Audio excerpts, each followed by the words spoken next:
Hey everyone, so this video is to help you get started with the research portion of your animal research project. So this video is going to be a little bit longer because I'm going to be showing you where to access different resources. I'm going to kind of show you how to take the information and to jot notes with it. So there's going to be a lot of stuff I'm giving you. So I suggest you get comfortable, and you might want a paper and pencil to take some notes of important things I'm saying. Of course, you can always come back to the website. Maybe get yourself a nice something to drink or a snack because you're going to hear me talk for a while. So let's go ahead and start. Right now you see your Google Classroom. It probably looks a little bit different because this is my teacher view.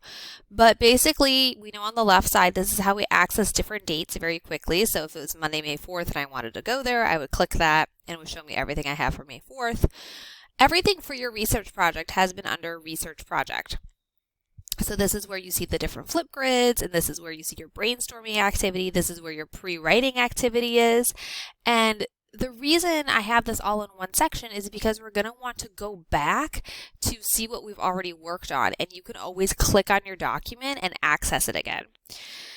So for pre-writing, this is where we went ahead and we already came up with our questions, things that we're curious about to kind of get that schema activated. So I could come back here and say, oh yeah, what were those questions? So you can always come back to these documents. That's why they're always in this section. So what you're going to be doing today is you're going to be starting the first portion of your research. This is going to go on for a couple of days, and I'm going to space them out so we're not doing this every day. Because what I want to do is I want to make sure I'm actually looking at your work and giving you feedback before you move on to the next step. So this is what it's going to look like when you open up your first research. So it'll make a copy with your name at the top. You're going to have to zoom in. Again, I try to figure out if there's a way I could do this. I can't. So you're just going to zoom in, and this is us gathering information. For this portion, you're going to focus on three categories. You're going to focus on the characteristics of your animal, and here are some examples. You do not need to answer every single one of these. I'm going to say that again. You do not need to answer every single one of these. Basically, you just need to tell me the characteristics of your animal. What do they look like? What are they physically like? You know, some of us are doing birds, some of us are doing reptiles, some of us are doing mammals. So what does it look like? And these are examples. How tall are they? Are they long? How much do they weigh? These things are all important. So you should be including some of those information. Now, if your animal does not have claws, you do not need to tell me that your animal does not have claws. Okay, so this is the stuff we're looking for today, characteristics of your animal. Habitat. We're going to see where they're living. Okay, some of our animals only live in certain countries. Some live in certain climates. Maybe some need to live in the south where it's warmer or where it's colder. So we might have different climates if you are looking up a polar bear and someone else is looking up a tiger. We're looking up where they're living, where the geography is, what the climate's like, and also include maybe their home. Do they live in a den? Do they live in the water? Do they live in the ocean, a river? All these different things. And then the third thing we're going to focus on today is a diet. What do they eat, guys? Are they being eaten? Are they eating other things? Are they a carnivore where they eat meat, or omnivore where they eat meat and plants? So we're going to be looking at these three things: diet, what they eat; habitat, where they live; and characteristics, what do they look like? Okay, what are their different parts that they have, and describing those. Now I'm going to jump into your research. Again, this is going to take a little while. I'm going to give you some suggestions of where you can find this information. Now, I emailed everyone right now, so Friday, to let you guys know that the public library is starting to partially reopen, which is very exciting because we can get our hands on some physical books. You're not going to be able to go in. You are going to have to go online to their website, and you're going to have to reserve some books. But after you reserve a book with your library card, they will be able to hand it out to you. You can pull up and they will bring it out to you. So I sent that email out on Friday. So I'm using an example of an animal I'm researching. I'm going to research the African elephant. So I was a little specific. I didn't just say elephant. I picked the African elephant. And this right here where I'm at is the public library website. So some of us might want to get some physical books, and this is not just for your research project, guys. Go get some books to read, just to read. Maybe you really like Geronimo Stilton. Go get some more Geronimo Stilton books. Maybe you want some books about football. Go get some books about football. Go get some books, guys.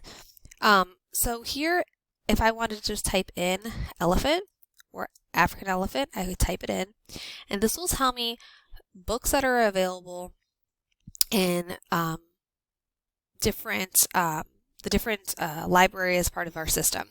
Now, I just typed in elephant, and I can see this first book right here, A Parade of Elephants. Looks like it's probably a fiction book, which is not what I'm going to want, because I want nonfiction. I want informational text. So I'm going to type in African elephant. Maybe that'll be a little bit more specific for me. And I'm going to see what they have. So right here, I could scan some of the books they have.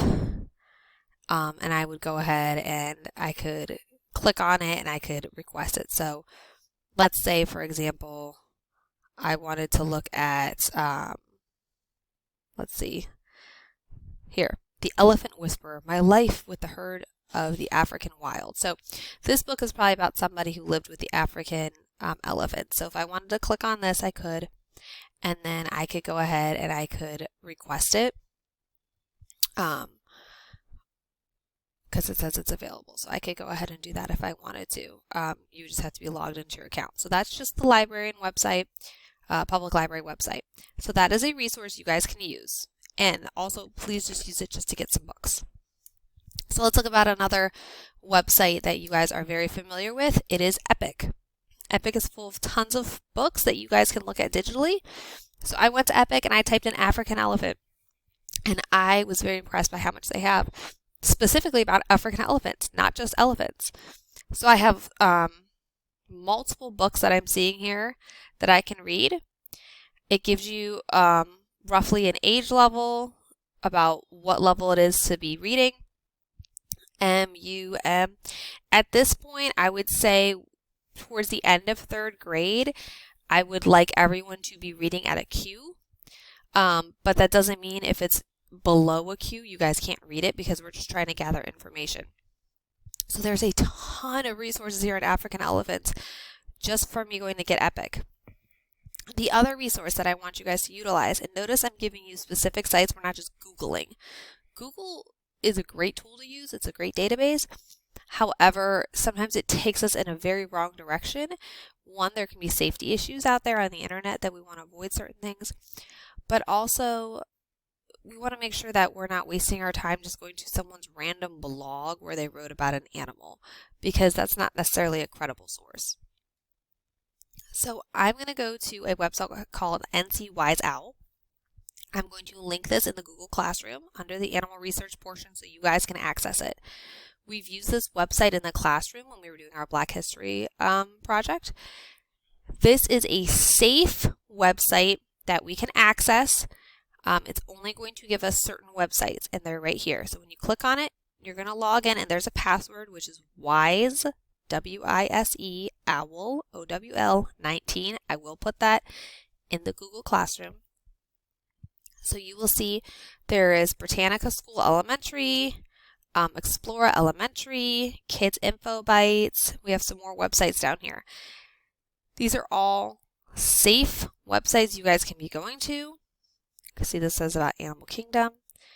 And you can click on any of these. So I opened up a couple. I already opened up Britannica Schools. I have it up in this tab over here. I have Kids Info Bytes. I have that in this tab here. And this, I don't remember what this was, of Explora, which is empty, opened up there. And I actually have no idea what Animal Kingdom is. So I'm going to click on that, see what that is. Okay, so this takes me to the Britannica website, which I was already at. So right now I've already given you a ton of resources of where you can be going to gather this information. So let's actually talk about what it looks like once we found something. We're on Get Epic. We found some great books. I went to Britannica. I typed in African elephant. I hit search. It's giving me images of what an African elephant looks like. Finding out there's videos. There's articles. So there's so many resources here, guys. All credible, great stuff that you're going to need. I went to Kid Info Bytes. I did the same thing up here. I typed in African elephant. And here it's kind of giving me some articles and then just a lot of straight information, right? I'm just scanning it. I'm not reading it all right now. I'm just kind of seeing what's there for me. And I could already see this caught my eye, talking about its tusks, which is a feature of the elephant. So I'm already seeing these characteristics about how it has tusks and they have a trunk. So right now what I'm going to do is I'm going to hop on over to my Google slide where I'm going to be taking notes. Your notes do not need to be complete sentences. These are just like your annotations when we read. We're just putting down information so we can come back to it later. So maybe I'm just going to write tusks. And I also read about how they have a trunk. So see how I just put 2 words there? Copying and pasting. Well, one, that's called plagiarizing, unless you are citing your resource, which you'll learn about when you get a little bit older. But you cannot just copy and paste. You want to actually take that information you're reading and you want to put it in your own words. But here we're just writing notes, and then later we're going to come up with our own sentence structures about them. It's just like when you answer questions in school. You don't just copy a sentence from the book. That anyone can do that, guys. So again, I'm looking for 3 things as I'm looking through this research, and I don't have to read everything cover to cover. I'm trying to figure out their habitat, where they're living, their diet, what they're eating, and their characteristics. So I'm going to hop on back to Get Epic, because we've learned in informational text, they have text features that help us locate information very quickly. So I'm going to click this one over here that says the African elephant, and I'm going to open it up. And as soon as I open it up, I see a table of contents that tells me where I could be looking. And I see this one right here, feet, trunk, and tusks on page 10. So if I don't need the definition of page 10. So if I was to go straight to page 10, and this is where we can kind of just flip through here, I can find some information. So right here, in the first sentence, it's telling me the African elephant is the world's largest land animal. It stands about 11 feet tall. That's twice as tall as an average human. So I'm going to write this down for characteristic. 11 feet tall. See how it's just a quick typing it out. Just a quick note. This should not be taking me all day just to gather information. But again, this is your only assignment today because I want you to take your time. You should not just have 3 things. I'm not going to do this whole thing because you guys need to be doing the work yourselves. And you don't need to be watching me do this. I also saw over here, it's up to 17,600 pounds. That is crazy. So I'm going to include that. 17,600 pounds. So I need to also look for habitat and diet. And you don't have to go in order. If I come across their diet, I can just go ahead and start working on that. There's no proper order to be working on this. And I can go back if I want to go look at a different book. Maybe I just want to focus on characteristics or their diet. I'm not sure. It's up to you guys really, okay? So maybe I want to check out this book next. Opening it up. This one doesn't have a table of contents. But I see right here it's talking about how they live in the grasslands. Central Africa is home to huge grasslands because the African elephant is located in Africa. So they're in grasslands in Africa. So I'm going to scroll down to habitat, and I'm going to include that they live in Africa and there's grasslands there. So you see how I'm just getting some information and I'm just typing this out. So this should be pretty full when I'm done. If I have taken my time and found multiple resources, this should be full of information. This should be full of information. Down here should be full of information. I'm not going to have you watch a whole video of me typing out, me finding information and putting it down because that's boring. I'm just going to let you do it. I'll be here if you need anything, but look through the different websites that is on NC Wise Owl. Utilize the public library. Go ahead and utilize Get Epic. There's lots of resources, so I want you to be focusing on these before you start Googling. There's lots of information out there that you can do before you just start Googling.